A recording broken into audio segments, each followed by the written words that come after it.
قدم بھی رکھا تو بڑے بھائی نے میرے ہاتھ سے پیسے چھین کر مجھے باہر کی طرف دھکا دے دیا۔ میں اپنے کالج کی فیس لینے کے لیے دکان پر آیا تھا۔ ابا کو فوت ہوئے ابھی 1 مہینہ گزرا تھا۔ میں مقابلے کے امتحان کی تیاری کر رہا تھا۔ ابا نے کبھی مجھے دکان پر بیٹھنے کے لیے نہیں کہا تھا، لیکن اب میں مایوس کھڑا تھا کہ اگلی صبح میں سبزی منڈی پہنچ گیا۔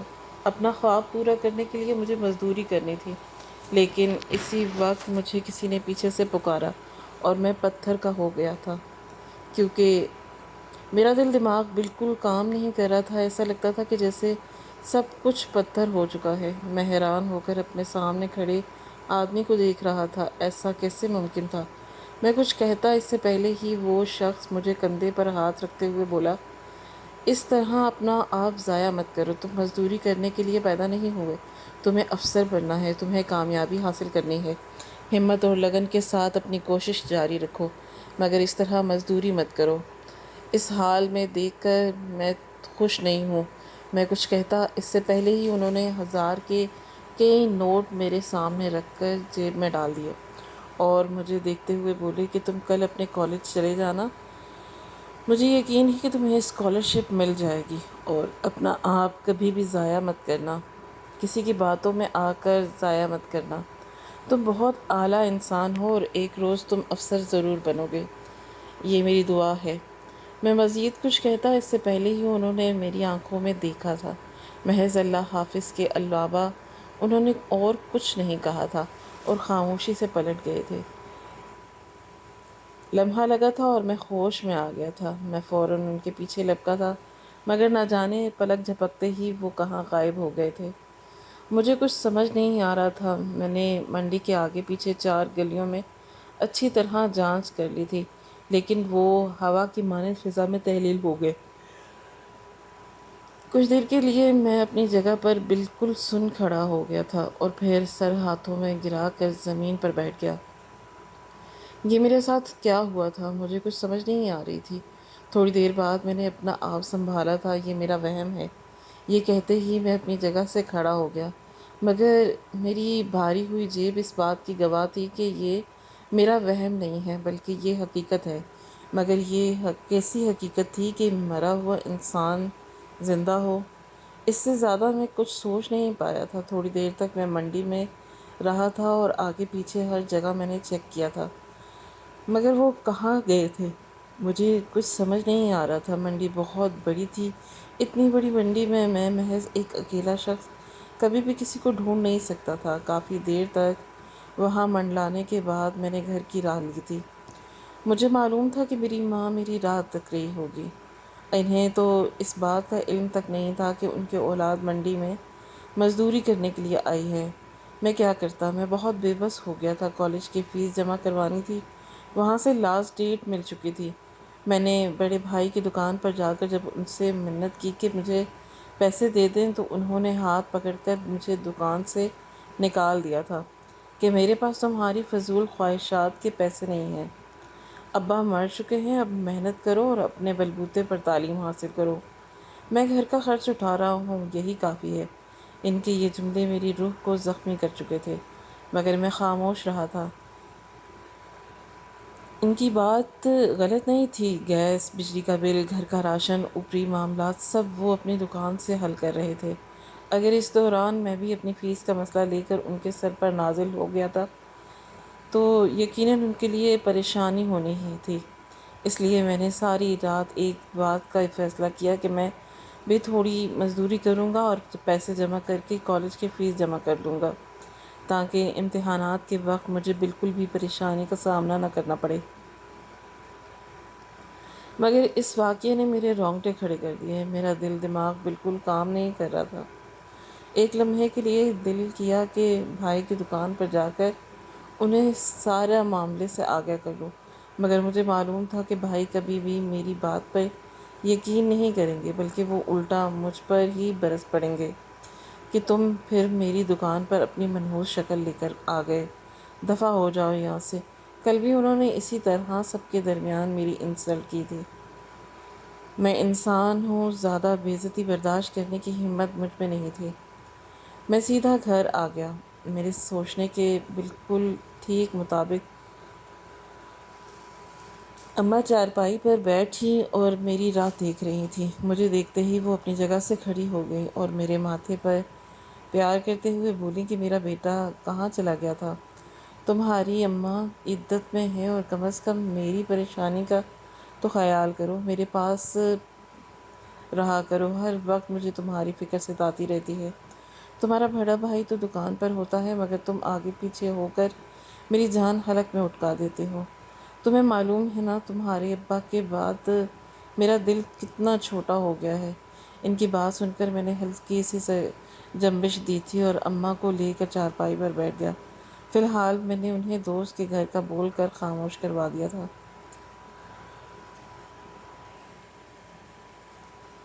مگر میرا دماغ منڈی میں ہی لگا ہوا تھا، دل دماغ ایسا لگا تھا کہ جیسے ابھی پھٹ جائے گا۔ کچھ تھا جو ہم سب پیچھے چھوڑ گئے تھے۔ پوری رات میں اسی کشمکش میں رہا اور بعد میں نے اماں اور بھائی کے کمرے کی طرف قدم بڑھائے، لیکن ہر بار میرے دل میں ایک خیال آتا کہ یہ دونوں کبھی بھی میری بات پر یقین نہیں کریں گے، بلکہ الٹا مجھے ہی باتیں سنائیں گے کہ تم منڈی گئے کیوں تھے؟ تمہیں ایسی کون سی آگ لگ گئی تھی؟ بھائی تو سیدھا سیدھا مارے گا۔ یہ ایک ہی خوف نے مجھے اتنا بڑا سچ چھپانے پر آمادہ کر دیا تھا۔ اگلی صبح کا سورج پوری آب و تاب سے روشن ہوا تھا۔ فیس کے پیسے مجھے مل چکے تھے اور میرا ارادہ اب کالج جانے کا ہی تھا۔ یونیفارم زیب تن کر کے میں باہر آیا تو اماں مجھے دیکھتے ہوئے بولی، میرا شہزادہ بیٹا کالج جا رہا ہے؟ کب سے بول رہی تھی تم سے کہ چلے جاؤ، امتحان ہونے والے ہیں، بے وجہ تم نے اتنی چھٹیوں کی۔ جبکہ میں خاموشی سے ان کے پاس بیٹھ گیا تھا اور میری طرف ناشتہ بڑھاتے ہوئے بولی، بھائی نے فیس دے دی ہے؟ ان کی یہ بات سن کر میں نے ضب سے مٹھیاں بھینچ لی تھی اور میں سر نفی میں ہلاتے ہوئے بولا کہ فی الحال میں نے اپنے دوست کے ابو سے ادھار لے لیے ہیں، ابھی میں جاب تلاش کر رہا ہوں، جیسے ہی جاب مل جائے گی میں انہیں واپس کر دوں گا۔ میں مزید کچھ کہتا اس سے پہلے ہی بھائی کی آواز سنائی تھی، کس کا گا کر سنا رہے ہو تم اماں کو؟ میں نے تمہارا ٹھیکہ نہیں اٹھایا ہوا، میں صرف اماں کو پال سکتا ہوں، تم اپنے بلبوتے پر کھڑے ہو جاؤ۔ تمہاری بھابھی کے بھی 100 کام ہوتے ہیں، کب تک میں تمہاری ذمہ داریاں اپنے سر کر لوں گا؟ حد ہوتی ہے، کسی طرح گا رہے ہو بیٹھ کر کے۔ جبکہ ان کی بات سن کر میں نے خاموشی اختیار کر لی۔ ابا ہمیشہ کہتے تھے کہ بڑے بھائی سے کبھی بدتمیزی نہیں کرنی چاہیے، بڑا بھائی باپ کی برابر ہوتا ہے، لیکن ان کی باتیں مجھے بے حد تکلیف دے رہی تھیں۔ میں چاہتا تو ان کے منہ پر یہ بات کہہ سکتا تھا کہ وہ دکان میری بھی ہے، اگر آپ اس پر حکومت کر رہے ہیں تو یہ صرف اور صرف میری وجہ سے ممکن ہے، اگر میں نے ٹانگ اڑا دی تو آدھا حصہ آپ کو مجھے بھی دینا پڑے گا۔ مگر میں ایسا نہیں تھا، میرے باپ نے میری تربیت ایسی نہیں کی تھی، بلکہ وہ ہمیشہ ایک بات سمجھاتے تھے کہ گھر کا مرد وہی ہوتا ہے جو گھر کے ہر افراد کی قدر کرے، میں اپنی فیملی کو لے کر چلے، اور جو شخص چھوٹی چھوٹی چیزوں کے لیے لڑائی جھگڑا کرتا ہے، اپنے ہی خاندان والوں کے خلاف جا کر باتیں بناتا ہے، وہ شخص ہمیشہ پیچھے کھڑا ہو جاتا ہے۔ اس لیے میں چپ چاپ ناشتہ کرنے لگا بھی۔ بھائی مزید کچھ کہتا اس سے پہلے ہی اماں بولی تھی، یہ کس طریقے سے بات کر رہے ہو تم قاسم؟ تمہیں تو کسی نے اجازت دی ہے کہ میرے بیٹے کے ساتھ اس طرح گفتگو کرنے کے؟ بڑا بھائی باپ کے برابر ہوتا ہے اور تم اسے ذلیل کر رہے ہو، رسوا کر رہے ہو۔ اگر تم اس کی فیس نہیں دو گے تو پھر کون دے گا؟ جتنی وہ دکان تمہاری ہے اتنی اس کی بھی ہے، جتنا تمہارا باپ مرا ہے اس کا بھی ہے۔ یہ بات کیوں فراموش کر دیتے ہو؟ تمہیں ذوالفقار نے میں نے اس دن کے لیے تمہیں اور دکان سونپی ہے کہ تم میرے ہی سامنے اپنے چھوٹے بھائی کے ساتھ ایسا برتاؤ کرو۔ تمہارے بابا کیا کہتے تھے، گھر کا بڑا مرد گھر کی کنجی ہوتا ہے، اور تم بڑے مرد ہو کے ایسی بے وقوفانہ باتیں کر رہے ہو۔ اماں کی بات سن کر ذوالفقار بھائی بولے تھے، میں کیا کروں اماں، نہ دکان پر سیل ہو رہی ہے اور نہ مجھے مال اٹھانے کو مل رہا ہے، اوپر سے آپ کا لاڈلا آ کر مجھ سے ہزاروں پیسے مانگ رہا ہے، میں کہاں سے دوں؟ میں یہ نہیں کہتا کہ وہ دکان صرف میری ہے، مگر اس کا بھی کچھ حصہ بنتا ہے۔ ایک دن یہ دکان آ کر کھڑا نہیں ہوا اور آ گیا مجھ سے پیسے لینے کے لیے۔ کیوں دوں میں اسے پیسے؟ بابا اب زندہ نہیں ہیں، اس کو سمجھائیں۔ آپ جب تک یہ نوکری نہیں کرے گا ہمارے گھر کا گزارا نہیں ہو سکتا۔ میں اکیلے اپنے سر تمام ذمہ داریاں نہیں لے سکتا۔ معذرت کے ساتھ یہ کہتے ہی بھائی اپنے جگہ سے کھڑا ہو گیا اور بنا میری طرف ایک نظر ڈالے وہاں سے چلا گیا۔ میں نے ضبط سے آنکھیں بند کر لی تھی۔ اس کی بات غلط نہیں تھی کیونکہ اس کا انداز نہایت تکلیف دہ تھا۔ میرا ناشتہ حرام ہو چکا تھا اور اماں مجھے دیکھتے ہوئے بولی کہ اس طرح اور نہ ہی تمہیں دکھی ہونے کی ضرورت ہے۔ میں اس سے پیسے لے کر تمہیں دے دوں گی۔ تم نے جس سے بھی ادھار پیسے لیے ہیں تم لوٹا دینا۔ تمہارے ابا کو ادھار لینا پسند نہیں۔ جبکہ میں خاموشی سے اپنی جگہ سے کھڑا ہو گیا تھا اور آدھا ناشتہ کیے ہی کالج کی جانب روانہ ہو گیا۔ فیس جمع کروانے کی آج آخری تاریخ تھی۔ اگر آج میں لیٹ کر دیتا تو پھر مجھے لیٹ فیس بھی ادا کرنی پڑتی تھی۔ ایک لمبی مسافت طے کر کے میں کالج پہنچ گیا تھا۔ فیس جمع کروا کر میں نے اپنا رخ کلاس کی طرف کیا تھا، مگر دل و دماغ بے حد بے سکون تھا۔ ایک عجیب سی بے چینی پورے وجود میں سرایت کر رہی تھی۔ جو منظر میں نے اپنی آنکھوں سے دیکھا تھا وہ مجھے چین نہیں دینے دے رہا تھا۔ بار بار ایک چیز میری نظروں کے سامنے آ رہی تھی۔ اگر وہ میرا خیال تھا تو پھر وہ پیسے کیسے میرے پاس آ گئے؟ یہی چیز مجھے ایک لمحہ بھی سکون نہیں کرنے دے رہی تھی۔ خاموشی سے جا کر آخری بینچ پر بیٹھ گیا تھا۔ ابھی تھوڑی ہی دیر گزری تھی کہ جب اچانک ایک لڑکا کلاس میں داخل ہوا اور سیدھا میرے پاس آیا۔ میں کچھ کہتا اس سے پہلے ہی وہ مجھے دیکھتے ہوئے بولا کہ تمہیں پرنسپل آفس میں بلایا جا رہا ہے۔ میں اپنی جگہ سے کھڑا ہو گیا تھا اور اس کو دیکھتے ہوئے بولا کہ کیوں بلا رہے ہیں؟ تو نام وغیرہ ٹھیک طریقے سے پوچھ کر آئے ہو نا؟ اس نے سر کو ہلکی جنبش دی اور میرے کندھے پر ہاتھ رکھتے ہوئے بولا کہ اللہ تمہیں صبر دے۔ تمہارے بابا کو سنا تھا؟ میں تمہارے بابا کے جنازے پر پہنچ نہیں پایا، اس کے لیے معذرت، مگر اللہ ان کے درجات بلند کرے۔ تمہارا نام قاسم ہے نا؟ میں نے سر کو ہلکی جنبش دی تھی۔ وہ مجھے دیکھتے ہوئے مزید بولا کہ ہاں، تمہیں ہی پرنسپل صاحب نے بلایا ہے، ایک دفعہ آ کر ان سے ملاقات کر لو۔ میں نے تو سر کو ہلکی جنبش دی اور خاموشی سے باہر کی طرف بڑھ گیا تھا۔ جتنے وثوق سے اس نے بات کی تھی اس بات سے ظاہر ہو چکا تھا کہ مجھے ہی بلایا گیا ہے، مگر کیوں اس بات کا مجھے ہرگز علم نہیں تھا۔ میں آفس روم میں داخل ہوا تو مجھے دیکھ کر پرنسپل سر پر اپنی جگہ سے کھڑے ہو گئے تھے۔ باقاعدہ طور پر انہوں نے آ کر مجھے گلے سے لگایا تھا اور میرا کندھا تھپکتے ہوئے بولے کہ تم بہت ہمت والے ہو قاسم، جو تم نے اپنی پڑھائی نہیں چھوڑی۔ بہت اچھا کیا۔ کچھ وقت بعد امتحان ہے اور پھر تمہیں آگے CSS امتحان کی تیاری بھی کرنی ہے۔ آؤ ادھر بیٹھو۔ میرے پاس انہوں نے مجھے اپنے ساتھ صوفے پر بٹھایا اور میرے برابر میں بیٹھتے ہوئے بولے کہ تمہارے بابا نے کبھی تم سے ذکر نہیں کیا ہوگا، مگر میں تمہارے بابا کا بہت گہرا دوست ہوں۔ تمہیں کسی بھی قسم کا فیور نہیں دینا چاہتا تھا، اس لیے میں نے کبھی تمہیں یہ نہیں بتایا کہ میں کون ہوں، مگر شاید قدرت کچھ اور چاہتی تھی۔ مجھے معلوم ہوا ہے کہ تمہارے بھائی ایک معمولی کریانہ اسٹور چلا رہے ہیں۔ تمہارے باپ کی ہی جاب کی وجہ سے تم تعلیم حاصل کر سکے تھے۔ اب ہو سکتا ہے کہ تم بھی مزدوری کرو، مگر بیٹا جس مقام پر تم کھڑے ہو اس وقت تمہیں صرف اور صرف پڑھائی کرنی ہے۔ تم میرے کالج کے سب سے بہترین طالب علم ہو۔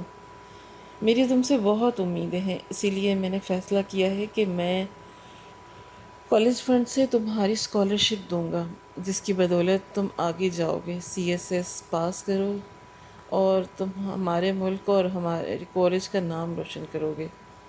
کیا تمہیں کوئی اعتراض ہے؟ میں انہیں بے یقین نظروں سے دیکھ رہا تھا۔ مجھے ایسا لگا تھا کہ جیسے کسی نے تپتی دھوپ سے بچا کر سائے میں کھڑا کر دیا ہو۔ میں خاموش نظروں سے انہیں دیکھے جا رہا تھا۔ وہ مزید بولے تمہارے تمام کاغذات پورے کر دیے گئے ہیں، تمہیں کسی بھی قسم کی پریشانی نہیں ہوگی۔ اگر مجھے یہاں سے ٹرانسفر بھی مل گیا تو تب بھی میں تمہیں باقاعدگی سے فیس کے پیسے، یونیفارم کے پیسے، کتابوں کے پیسے، ہر چیز فراہم کی جائے گی۔ اس بات کا وعدہ میں کرتا ہوں، مگر تم پڑھائی بیچ میں نہیں چھوڑو گے۔ تمہارے باپ کی خواہش تھی کہ تم افسر بنو، اور تم نے افسر بننا ہے۔ بس اب تمہارے اوپر یہ ہے کہ تم کسی طرح اپنی تعلیم کو لے کر چلتے رہو۔ اگر تم نے کسی بھی طرح کا دھوکہ اپنی پڑھائی کے ساتھ کیا تو سوائے پچھتاوے کی ساری زندگی تمہارے نصیب میں کچھ نہیں آئے گا۔ میری بات ہمیشہ یاد رکھنا، جب تک باپ زندہ ہوتا ہے اولاد بادشاہ کی طرح زندگی گزارتی ہے، اور جب باپ مر جاتا ہے تو اولاد کی اوقات ایک سپاہی سے بھی بدتر ہوتی ہے۔ اس لیے اپنے آپ کو مناؤ تو تعلیم محنت کرنی پڑے گی، اور یہ محنت صرف 2 گھنٹے پڑھائی کر کے نہیں دکھانی، بلکہ دن رات محنت کرنی ہوگی۔ جبھی تم کالج کا امتحان بھی پاس کرو گے، اور CSS بھی، ہمارے ملک کا اور میرے کالج کا نام روشن کرو گے۔ ان کی بات سن کر میں نے ان کے دونوں ہاتھ تھام لیے تھے اور ان کی جانب دیکھتے ہوئے بولا کہ میں وعدہ کرتا ہوں سر، اگر مجھے ایسی سہولت مل جائے تو میرا بیڑا پار ہو جائے گا۔ میں آپ کا ہمیشہ شکر گزار رہوں گا۔ یہ کہتے ہی میں نے ان کے دونوں ہاتھ چوم لیے تھے، جبکہ وہ میرا کندھا تھپ تھپاتے ہوئے بولے تھے کہ اللہ تمہارا حامی و ناصر ہو جائے، جاؤ تمہاری کلاس شروع ہونے والی ہے۔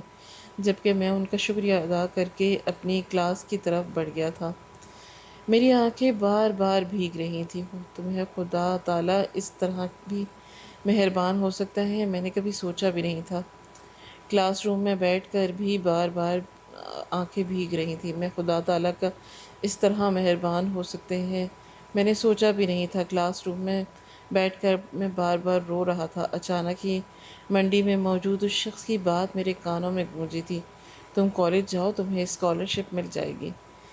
کیا یہ بھی انہوں نے کروایا تھا؟ مگر کیسے؟ اگر وہ ٹھیک تھے، زندہ تھے، تو پھر ہم سب سے کیوں چھپ رہے تھے؟ یہ بات میری سمجھ سے بالا تر تھی۔ پورا دن عجیب کیفیت میں گزرا تھا۔ ایک خیال تھا جو میرے دل میں عجیب بڑھتا جا رہا تھا۔ چھٹی کے وقت میں خاموشی سے گھر کی طرف نکل گیا۔ میں اب امی سے بات کرنا چاہتا تھا، ان کی دکان کھڑے کرنا چاہتا تھا۔ وہ بیچاری بے وجہ عدت میں بیٹھی ہلتی جا رہی تھی۔ ایک لمبی مسافت طے کر کے میں گھر پہنچا تو میرے گھر کے سامنے ایک عجیب مجمع جمع تھا۔ میرا دل لمحے بھر کے لیے لرز اٹھا تھا۔ پہلا خیال ہی مجھے میری ماں کا آیا تھا۔ میں دیوانہ وار اپنے گھر کی طرف بڑھا تھا، لیکن جیسے ہی گھر میں داخل ہوا، سامنے کا منظر دیکھ کر میرا پورا وجود ڈھیلا پڑ گیا تھا۔ ایسا لگتا تھا کہ جیسے قدموں سے جان نکل جائے گی۔ میں پورے قد سے زمین بوس ہوا تھا۔ سامنے میری ماں کا جنازہ رکھا ہوا تھا۔ ایسا لگتا تھا کہ جس سے زندگی ریت کے مانند ہتھیلی سے پھسل گئی ہو۔ میرا بھائی سر پر ہاتھ رکھے اماں کے جنازے کے پاس بیٹھا زاروں قطار رو رہا تھا، جبکہ میں ایسا ہو گیا تھا کہ جیسے ابھی ختم ہو جاؤں گا۔ محلے کے ہی آدمیوں نے مجھے سنبھالا تھا، مگر میں سب کچھ چھوڑ کر اماں کی طرف بڑھا تھا۔ ان کا چہرہ تھام کر میں تڑپ کر رویا تھا، اماں ہوش کرو، کیا ہو گیا آپ کو؟ آپ اس طرح اپنی اولاد کو چھوڑ کر نہیں جا سکتی۔ آپ کو خوشخبری دینی تھی، آپ کے لاڈلے کو اسکالرشپ مل گئی ہے، میں اب افسر بنوں گا۔ امی اب کہاں چلی گئیں؟ میری چیخ و پکار سے پورا گھر لرز اٹھا۔ ابھی میری ماں نہیں اٹھی تھی۔ کچھ دیر بعد ہی ہم امی کو لے کر قبرستان کی طرف بڑھ گئے تھے۔ یہ کیسا عذاب تھا مجھ پر جو ہم پر نازل ہوا تھا، پہلے ابا پھر اماں۔ میرا دل و دماغ بالکل کام نہیں کر رہا تھا۔ اماں کو قبر میں اتارتے وقت میرا دل پھٹنے کے قریب آ گیا۔ یہ وقت ایک اولاد کے لیے بہت ہی بدترین ہوتا ہے۔ مجھے کچھ سمجھ نہیں آ رہا تھا کہ یہ کیا ہو رہا ہے۔ آنکھوں کے سامنے دھند چھا گئی تھی۔ دل ایسا ہو گیا تھا کہ جس سے کسی نے مٹھی میں لے کر مسل دیا ہو۔ اماں کی تدفین کے بعد بھی میں کئی گھنٹے قبر کے پاس بیٹھا رہا تھا۔ دل پھٹنے کے قریب آ گیا۔ میں اپنی کیفیت کسی کو بتا نہیں سکتا تھا، بس ویران نظروں سے اماں کی قبر کو دیکھتا جا رہا تھا۔ بھائی نے اچانک میرے کندھے پر ہاتھ رکھا تھا۔ میں کچھ کہتا اس سے پہلے ہی وہ میرے گلے سے لگ گیا۔ ایسا لگتا تھا کہ جس سے اس بار کسی نے میرے جسم میں جان پھونکی ہو۔ وہ میرا وجود سہلاتے ہوئے بولا تھا کہ چھوٹی ہمت کر، اس طرح ٹوٹ جائے گا تو مجھے کون حوصلہ دے گا؟ اماں کہتی تھی میں گھر کا بڑا مرد ہوں، لیکن تو ہمیشہ گھر کے بڑے مرد کا کام انجام دیتا تھا۔ کھڑا ہو، گھر میں چلتے ہیں۔ جبکہ میں سر نفی میں ہلاتے ہوئے بولا تھا کہ نہیں بھائی، مجھے کہیں نہیں جانا، میں بس یہیں ٹھیک ہوں۔ مجھے معلوم ہے اماں مجھے پکاریں گی۔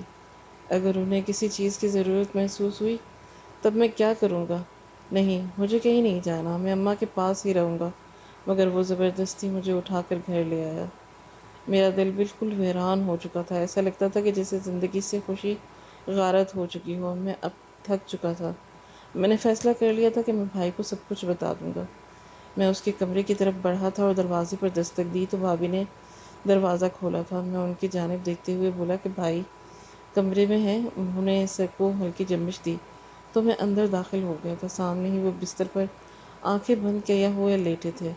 میں ان کے پاس جا کر بیٹھ گیا تھا۔ میری موجودگی میں باتیں کی وہ آنکھیں کھول چکے تھے۔ انہیں شدید بخار ہو رہا تھا۔ میں کچھ کہتا اس سے پہلے ہی وہ بولے تھے، مجھے معاف کر دے چھوٹے، میں خود کو معاف نہیں کر پا رہا۔ میری وجہ سے اماں مر گئی، وہ ہم دونوں کو چھوڑ کر چلی گئیں، صرف میری خود غرضی کی وجہ سے۔ اگر میں تمہیں پیسے دے دیتا اور اس دن کے بے وجہ اماں کے سامنے تمہیں نہیں لتاڑتا تو آج ہمارے پاس اماں ہوتی، ہمارے درمیان میں ہوتی۔ مجھے معاف کر دے، سب چیزوں کا قصوروار میں ہی ہوں۔ مجھے مرنا چاہیے تھا، میری ماں کیوں مر گئی؟ جبکہ میں نے ان کے لبوں پر ہاتھ رکھ دیے اور سر نفی میں ہلاتے ہوئے بولا کہ ایسے نہیں کہتے بھیا، زندگی موت اللہ کے ہاتھ میں ہے، میں اور تم بھلا کون ہوتے ہیں اس کے کام میں مداخلت کرنے والے؟ آپ کھڑے ہوں، مجھے آپ کو ایک بات بتانی ہے۔ میری بات سن کر وہ سہارا لے کر بیڈ سے ٹیک لگائے بیٹھ گئے اور پھر میں نے دھیرے دھیرے انہیں منڈی میں ہوئے اس واقعے کے بارے میں آگاہ کر دیا تھا، جبکہ وہ ایک دم اپنی جگہ سے کھڑے ہوئے۔ اور تمہیں معلوم ہے تم کیا بول رہے ہو؟ تم بول رہے ہو کہ بابا زندہ ہے، مگر کیسے؟ انہیں ہم خود اپنے ہاتھوں سے قبر میں اتار کر آئے تھے۔ تمہیں کوئی غلط فہمی ہوئی ہوگی۔ جبکہ میں سر نفی میں ہلاتے ہوئے بولا کہ نہیں بھائی، کیسے غلط فہمی ہو سکتی ہو؟ انہوں نے میری جیب میں پیسے ڈالے، 2 منٹ مجھ سے بات کی، مجھے حوصلہ دیا اور پھر غائب ہو گئے۔ میں نے چاروں جانب چکر لگایا مگر وہ کہیں بھی نہیں دکھے۔ میں کیا کروں؟ مجھے کچھ سمجھ نہیں آ رہا۔ میری بات سن کر ذوالفقار بھائی نے بولے تھے کہ مجھے وہیں لے کر چلو، ہم دونوں وہاں جاتے ہیں، معلوم کرتے ہیں، کچھ تو پتہ چلے گا۔ ایسے کیسے بابا ہمارے ساتھ اتنا بڑا دھوکہ کر سکتے ہیں؟ اگر وہ زندہ ہیں تو پھر انہوں نے ہمارے سامنے مرنے کا ناٹک کیوں کیا؟ ان کی اس ناٹک کی وجہ سے ہم نے اپنی اماں کھو دی۔ ان کی جلد بازی کو دیکھو، میں تو اپنی جگہ سے کھڑا ہو گیا۔ یہ بات تو حقیقت تھی، اماں کا انتقال بابا کی موت کے دکھ سے ہی ہوا تھا۔ وہ بھائی منڈی روانہ ہو گئے تھے۔ تقریباً 2 گھنٹے کی مسافت کے بعد ہم منڈی میں داخل ہوئے تھے۔ شام ہونے کی وجہ سے کافی رش تھا، اس لیے ہم ایک ایک چہرے کو بغور دیکھ رہے تھے۔ کچھ سوچ کر بھائی نے اپنا موبائل نکالا تھا اور اب لوگوں سے بابا کی تصویر دکھا کر پوچھ رہے تھے کہ یہ شخص کہاں ملے گا۔ کافی محنت کے بعد ایک آدمی نے ہمیں بڑی دکان کی طرف اشارہ کیا تھا کہ یہ دکان اسی آدمی کی ہے، آپ لوگ چلے جائیں۔ ہم دونوں بھائیوں نے ایک دوسرے کی طرف حیران ہو کر دیکھا تھا۔ بھلا یہ کیسے ممکن ہو سکتا ہے؟ بابا کی کوئی دکان، اس بات کا تو ہم دونوں کو علم ہی نہیں تھا۔ میں اور بھائی دونوں ہی ان طرف بڑھ گئے تھے۔ دل زور زور سے دھڑک رہا تھا، نہ جانے کیوں میرا دل بہت گھبرا رہا تھا۔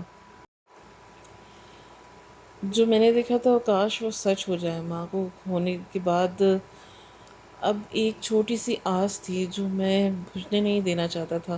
میں اور بھائی جیسے ہی دکان میں داخل ہوئے، سامنے کا منظر دیکھ کر ہم دونوں ہی پتھر کا مجسمہ بن گئے تھے، کیونکہ بابا سامنے کاؤنٹر پہ بیٹھے ہوئے تھے۔ چند لمحے لگے تھے اور ہم دونوں بھائی ہوش میں آئے تھے۔ بڑے بھائی کا فوراً کاؤنٹر کی طرف بڑھے اور جاتے ہی بابا کو دیکھتے ہوئے بولے تھے، یہ کیا تماشا ہے بابا، آپ زندہ ہیں؟ جبکہ ان کی آواز پر بابا نے اجنبی نظروں سے بھائی کو دیکھا تھا اور ان کی جانب دیکھتے ہوئے بولے تھے کہ آپ کون؟ جبکہ میرا دل دھک سے رہ گیا۔ میں فوراً اس طرف کو بڑھا تھا، مجھے دیکھتے ہی وہ اپنی جگہ پر کھڑے ہو گئے تھے اور بولے تھے کہ تم یہاں پر، اسکالرشپ ملی تمہیں؟ جبکہ بھائی ان کو دیکھتے ہوئے بولے کہ آپ کیا کر رہے ہیں بابا یہاں؟ آپ کو معلوم ہے کہ آپ کی موت کا صدمہ لے کر امی کا انتقال ہو گیا ہے اور وہ ہم سب کو چھوڑ کر چلی گئیں۔ اگر آپ زندہ تھے تو آپ نے ہم سے جھوٹ کیوں بولا؟ وہ ایک دم غصے میں آ گئے، جبکہ بابا بھائی کو سنجیدگی سے دیکھتے ہوئے بولے تھے کہ مجھے تمہاری ماں کا سن کر افسوس ہوا، لیکن جیسا تم سوچ رہے ہو ویسا نہیں ہے۔ میں تمہارا باپ نہیں بلکہ اس کا بھائی ہوں۔ ان کی بات سن کر ہم دونوں جھٹکے کے زد میں آ گئے تھے۔ وہ ہم دونوں کو دیکھتے ہوئے مزید بولے، تمہارے باپ کا نام رفیق احمد تھا، وہ میرا نام سلمان احمد ہے۔ بے شک ہم دونوں ایک سگے بھائی ہیں مگر ایک دوسرے سے نہیں ملتے۔ ایک دو بار میرے پاس آیا ہے اور اس نے اپنے چھوٹے بیٹے کا ہمیشہ ذکر کیا ہے۔ اس کا کہنا تھا کہ وہ اسے افسر بنانا چاہتا ہے، اس لیے میں نے اس کی مدد کی تھی، مگر مجھے یہ معلوم نہیں تھا کہ تم اپنے بڑے بھائی کو لے کر آ جاؤ گے۔ خیر، اللہ تم دونوں کو صبر عطا کرے، جبکہ ہم دونوں کو ابھی بھی یقین نہیں آ رہا تھا۔ وہ جھوٹ بول رہے تھے، مگر جب ان کا برتھ مارک دیکھا گیا تو واقعی وہ سچ بول رہے تھے۔ وہ بابا کے جڑواں بھائی تھے۔ ان دونوں کی آپس میں کبھی نہیں بنی تھی۔ خاندان سے سلمان چاچو ہمیشہ دور رہتے تھے۔ اکثر بابا اپنے بھائی کا ذکر کیا کرتے تھے، لیکن کبھی ہماری ملاقات ان سے نہیں کروائی تھی۔ میری غلط فہمی نے ہمیں بہت مایوس کیا تھا۔ گھر آ کر میں خوب رویا تھا۔ ایک ہی تو امید آئی تھی جو آج بجھ گئی، مگر میرے بھائی نے مجھے سنبھال لیا۔ کہتے ہیں نا کہ جب رشتے ختم ہونا تو شروع ہو جاتے ہیں تو چند رشتے ہی جو نفرت کرنے لگتے ہیں وہ بھی آپ کی قدر کرنا شروع کر دیتے ہیں، اور ایسا ہی ہوا میرے ساتھ بھی۔ بھائی نے کہا تھا کہ وہ میری پڑھائی کا پورا خرچ برداشت کریں گے، مگر اب مجھے پیسوں کی ضرورت نہیں تھی۔ وقت دھیرے دھیرے گزرتا جا رہا تھا اور میں نے کالج پاس کر لیا تھا اور اب CSS کی تیاری کر رہا تھا۔ میرے بھائی نے مجھے فل سپورٹ کیا تھا، اور کہتے ہیں نا کہ جب گھر کا ساتھ مل جائے تو اللہ بھی آپ کے ساتھ ضرور ہوتا ہے۔ باپ کا مر جانا بھی، ماں کا مر جانا بھی دکھ پر دکھ مل گئے، اور پھر کئی سال بعد اللہ نے ہمیں گھر میں خوشیاں بکھیر دی۔ میرے بھائی کو اللہ نے ایک ساتھ 2 جڑواں بیٹے عطا کیے اور مجھے اچھے نمبر سے پاس کروایا تھا۔ میں نے مقابلہ پاس کر لیا تھا اور اب افسر بن گیا تھا۔ میری پوسٹنگ اسلام آباد میں ہوئی تھی اور بھائی مجھے شادی کے لیے فورس کر رہے تھے، مگر میں دل میں اب کوئی چاہ نہیں باقی تھی۔ میری ماں بہت خواہش تھی کہ وہ اپنی زندگی میں اپنے دونوں بیٹوں کی شادی کر سکے، مگر میں اس وقت بہت چھوٹا تھا، بھلا میں کیسے ان کی خواہش پوری کرتا۔ جب بھی میں شادی کا سوچتا تھا تو مجھے میری ماں یاد آ جاتی تھی۔ سلمان چاچو اکثر ہم سے ملنے آ جایا کرتے تھے۔ ان کی شکل دیکھ کر ایک عجیب سا سکون محسوس ہوتا تھا جو ہم لفظوں میں بیان ہی نہیں کر سکتے۔ زندگی سے میں نے صرف ایک سبق سیکھا، آنکھوں دیکھا سچ نہیں ہوتا، اور خون کے رشتے کبھی جدا نہیں ہوتے۔ آپ ایک وقت میں ایک دوسرے کے خلاف ضرور ہو سکتے ہیں، مگر ایک دوسرے کو چھوڑ نہیں سکتے۔ اللہ تعالیٰ نے خون میں ایسی کشش رکھی ہے کہ برے وقت میں ہر اپنا برابر میں آ کر لازمی کھڑا ہو جاتا ہے۔ بے شک میرا رب بہت مہربان ہے۔ اچھے رشتے یا تعلق بارش کی طرح نہیں ہوتے کہ برسنے کے بعد ختم ہو جائیں، بلکہ ہوا کی طرح ہوتے ہیں، خاموش مگر ہمیشہ آپ کے آس پاس۔ دنیا کا سب سے خوبصورت پھول ہمارے اپنوں کے محبت کا ہوتا ہے۔ اپنے صرف وہی نہیں ہوتے جو خون کے رشتے ہوں، بلکہ اپنے تو وہ سب ہوتے ہیں جن کو آپ کا احساس اور خیال ہو۔ ایسے نفیس لوگ خوشبو کی طرح ہوتے ہیں، ساتھ نہیں ہوتے، پاس نہیں ہوتے، نظر آتے ہیں، لیکن ان کی چاہت و خلوص عمر بھر ذہن میں مہکتی رہتی ہے۔ رشتے وہی خوبصورت ہوتے ہیں جن میں احساس کا جذبہ ہو، کیونکہ ہمدردی تو ہر کوئی کر لیتا ہے، مگر احساس کوئی کوئی کرتا ہے، اور یہ احساس ان لفظوں سے ظاہر نہیں ہوتا، بلکہ انسان کے رویے اور برتاؤ سے پتہ چلتا ہے کہ وہ آپ کے ساتھ کتنے مخلص ہیں۔ کچھ رشتے اللہ خود ختم کر دیتا ہے تاکہ ہماری زندگی خراب نہ ہو، اور بے شک اللہ جو کرتا ہے بہتر کرتا ہے۔ اللہ کی عطاؤں پر الحمدللہ کہا گیا ہے، بے شک قرآن بھی الحمدللہ ہی سے شروع ہوا ہے۔ ناظرین، آپ کو آج کی یہ کہانی کیسی لگی؟ کامنٹ باکس میں اپنی رائے کا اظہار ضرور کریے۔ خواہش صرف اتنی ہے کہ کچھ الفاظ لکھوں جس سے کوئی گمراہی کے راستے پر جاتے جاتے رک جائے اور نہ بھی رکے تو سوچ میں ضرور پڑ جائے۔ دوستو، یہ کہانی آپ کو کیسی لگی؟ امید کرتی ہوں کہ آپ کو یہ کہانی اچھی لگی ہوگی۔ کہانی پسند آئی ہو تو ویڈیو کو لائک کریں، کامنٹ کریں، شیئر کرنا نہ بھولیں۔ اور ہاں، اگر آپ اس چینل پر نئے ہیں تو اس چینل کو سبسکرائب کریں اور نوٹیفیکیشن کو ضرور دبائیں تاکہ آنے والی کہانی سب سے پہلے آپ کو مل سکے۔ کل ایک نئی اور دلچسپ کہانی کے ساتھ ملتے ہیں۔ اللہ حافظ۔